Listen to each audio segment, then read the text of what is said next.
안녕하세요. 출근길 산부노동법 전영국 노무사입니다. 오늘은 뇌출혈 등으로 장기 요양 중에 추가로 다른 부위에 뇌출혈이 발병한 경우에 해당되는 그 추가 뇌출혈 부분의 산재 인정 가능성에 대해서 지난 1월달 미국 학회지에 실린 학회 논문을 바탕으로 추가로 발생한 그 뇌출혈의 그 원인이 장기 요양에 따른 공포와 불안 그리고 스트레스가 원인이다라고 하는 그 의학적 논리 구성이 가능하게 된 해당 논문 자료가 확인되어서 해당 논문에 대해서 오늘은 설명드려보는 시간을 가져보도록 하겠습니다.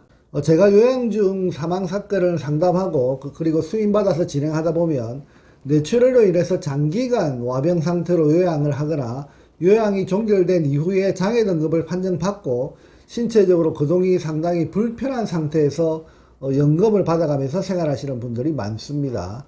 그런데 이런 분들이 주치의사의 관리하에 통원 또는 입원 치료를 하면서 혈압관리 등을 잘하고 있었음에도 불구하고 다른 부위에 추가로 발생한 갑작스러운 뇌출혈로 다시 입원하게 되거나 이로 인해서 최종적으로 사망하게 되는 경우를 자주 접하게 됩니다. 이런 경우 기존에 출혈된 부위에 다시 출혈이 난 경우에는 당연히 추가 상병 신청을 하거나 이로 인해서 사망한 경우에는 요양 중 사망으로 유족급여 신청을 하면 거의 대부분 산재로 인정을 받게 되는 경우가 많습니다. 하지만 대부분의 경우 기존에 출혈된 부위가 아닌 다른 부위에 뇌출혈이 발생해서 추가 상병 신청 또는 요양 중 그 다른 부위의 추가 뇌출혈로 인해 사망한 그 부분에 대해서 요양 중 사망 사건으로 접수하게 되면 근로복지공단에서는 최초 출혈 부위와 다른 부위의 뇌출혈이기 때문에 기초질환 및 기질적 요인에 따른 출혈이다라고 판단해서 불성이 난 사례가 상당히 많았습니다. 환자나 그 가족의 입장에서는 다소 황당한 결정으로 그렇게 생각할 수 있습니다.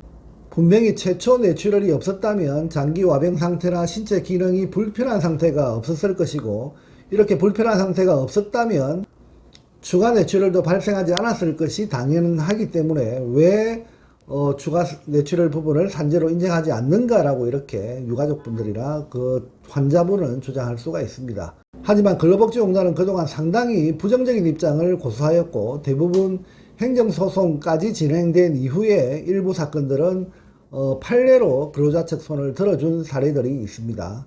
이처럼 법원 판례를 통해 요양 중 추가적인 뇌심혈관계 질환으로 사망한 사건을 산재로 인정한 판례를 살펴보면 보시는 바와 같이 첫 번째, 장기 와병으로 인한 스트레스가 노화를 급속하게 촉진시켜서 사망에 이르게 되었다는 이유로 요양 중 사망을 인정한 판례가 있고, 그리고 두 번째, 1차 뇌경색이 업무상 원인으로 발병한 것을 인정한 경우 추가적인 뇌경색으로 사망한 경우에도 업무상 재해에 해당한다는 것으로 인정한 판례가 있습니다. 셋째, 최초 상병변과 그 후 사망 원인 간에 명백한 인과관계가 없다 하더라도 장기 치료로 인한 혈관벽 약화 상황과 그리고 평소 건강했던 분이 장기 요양으로 육체적, 정신적 긴장이 고조되어서 혈압 상승을 초래한 결과 뇌출혈이 추가로 발생한 경우다라고 하는 그런 인과성을 인정한 판례도 있습니다. 하지만 이러한 판례는 모두 정확히 의학적 근거를 제시해서 인정했다기보다는 인과관계에 대한 확장 논리를 통해서 법관의 판단을 중심으로 의학적 인과관계보다는 산재보험법의 상당 인과관계다라고 하는 그 논리를 구성해서 요양 중 추가 뇌출혈에 대해서 산재로 인정한 것으로 그렇게 봐야 할 것입니다. 오늘 소개시켜드릴 논문은 이러한 인과관계의 확장 논리를 뛰어넘어서 정확히 의학적으로 추가 뇌출혈의 그 원인이 장기 요양의 불안감과 스트레스가 원인이 될 수 있다는 그 주장을 뒷받침할 수 있는 내용이 있다는 점에서 상당히 의미가 있습니다.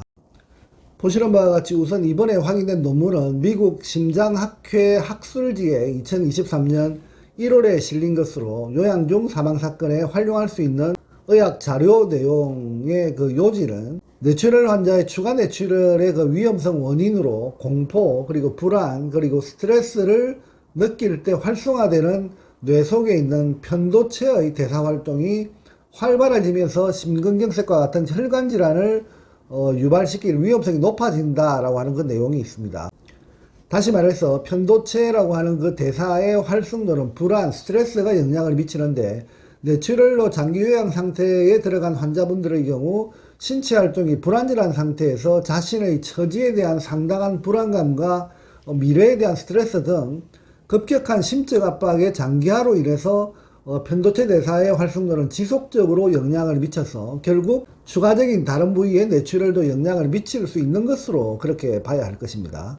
그리고 둘째, 편도체 대사 활성도가 높은 환자는 낮은 환자보다 혈관 사건 발생 위험이 약 3.1배 증가하는 것으로 그렇게 확인되고 있습니다. 그리고 척추의 대사 활성도가 높으면 뇌출혈 재발 위험성이 약 4.9배가 증가하는 것으로 해당 논문은 설명하고 있습니다. 이처럼 정확히 공포와 불안 및 스트레스로 활성화되는 편도체의 대사 활동의 양상이 혈관 사건 발생 위험에 미치는 비중을 정확히 이렇게 산출하고 있다는 점에서 이번 논문은 아주 중요한 의미를 가진다고 봐야 할 것입니다. 시간 관계상 논문의 일부만 제가 설명드렸지만 논문의 세부 내용은 제가 번역을 해서 조금씩 더 구체적으로 확인할 필요가 있겠지만 이번 논문을 바탕으로 요양 중 다른 부위의 뇌출혈이 발생한 경우에 대해서 의학적으로 주장하는 논리를 구성하는 데 정확히 잘 활용할 수 있지 않을까 그렇게 생각합니다.